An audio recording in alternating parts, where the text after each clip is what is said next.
every so-called boxing expert out there, for example, Johnny Nelson, talks about how Tyson Fury was knocked down by Steve Cunningham and Deontay Wilder, and he's so vulnerable or something like that. That's what Johnny Nelson's been saying, as per usual.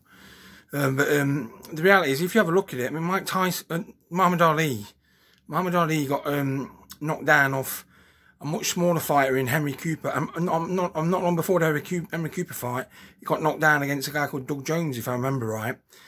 Somebody heavyweight that was not even heard of at the time. It was supposed to be just a thingy stone, like just a walk in the park for Muhammad Ali. But like I say, Johnny Nelson's been talking about Tyson Fury being knocked down and that's what gives the edge to Anthony Joshua. And look at what Muhammad Ali did after nearly losing and being virtually knocked out, by the way, by Henry Cooper in their first fight. And he went on to become the so-called consensus greatest heavyweight of all time. So, like, I mean, Tyson Fury's been knocked down off Steve Cunningham and I think somebody else as well before that. I can't remember his name, on the way up. They talk about how vulnerable he is. Like, Johnny Nelson's always talking about how vulnerable Tyson Fury is. But the reality is, do you know what I mean? Like, you know, he got up off every knockdown he's never been knocked down off and won. And he did that obviously against Deontay Wilder, as you know. So for Johnny Nelson to be talking about, I mean, look at Anthony Joshua. He got knocked out in the amateurs. He got stopped in the amateurs and that. Got dropped and stopped, and then gets dropped and stopped by Andy Ruiz. But because of his win over Kubrat Pulev, people are thinking he's invincible again. You know what I mean? Like, and Pulev was a one-dimensional fighter, very one-dimensional, even more one-dimensional than Deontay Wilder. Remember, Deontay Wilder showed skills in the first Bermane-Stiverne fight, and outboxed Bermane-Stiverne, and it was recognised at the time as a good boxing by Deontay Wilder.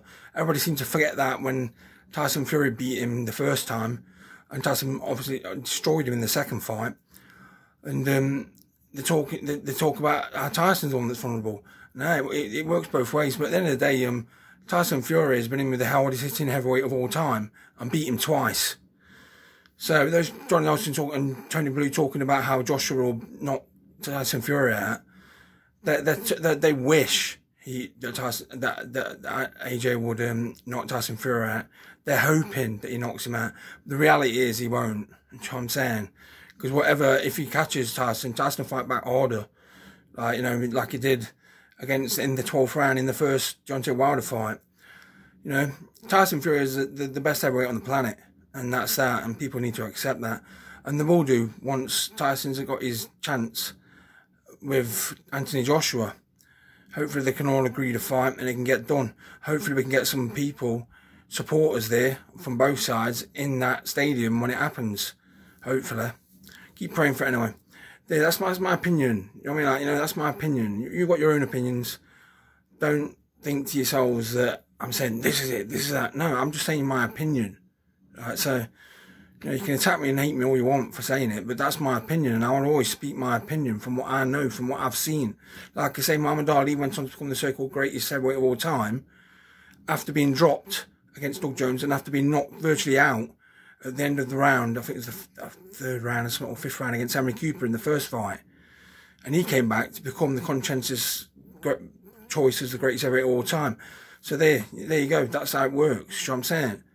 People can get knocked down, but they get back up again. That's the main thing. Okay? All the best.